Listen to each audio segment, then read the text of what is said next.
Louis Dire, lecture apéritive. Lecture apéritive! La Panthère des Neiges, Sylvain Tesson. Le canyon serpentait entre des tourelles percées de grottes, des arches crevées d'ombre. Le paysage s'argentait au soleil. Pas un arbre, pas une prairie. Pour la douceur, toujours perdre de l'altitude. Les crêtes n'arrêtaient jamais le vent.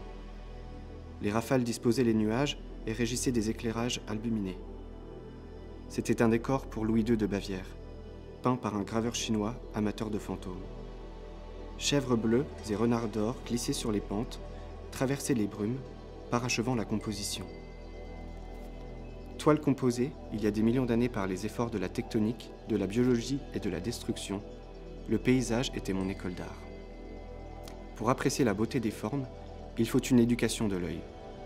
Les études de géographie m'avaient donné les clés des vallées alluviales et des auges glaciaires. L'école du Louvre m'aurait initié aux nuances du baroque flamand et du maniérisme italien. Je ne trouvais pas que la production des hommes surclassât la perfection des reliefs, ni les vierges florentines la grâce des chèvres bleues. Pour moi, Meunier tenait de l'artiste davantage que du photographe. De la panthère et des félins, je ne connaissais que les représentations d'artistes.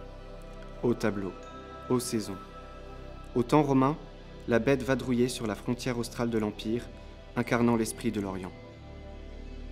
Cléopâtre et la panthère se partageaient le titre des reines des confins.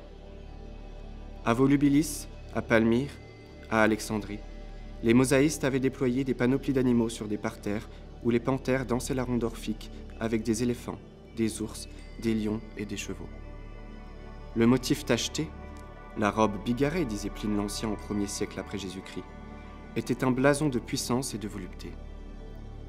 Pline croyait savoir que ces animaux sont très ardents en amour. Passait une panthère. Déjà le Romain voyait le tapis où se roulait avec une esclave.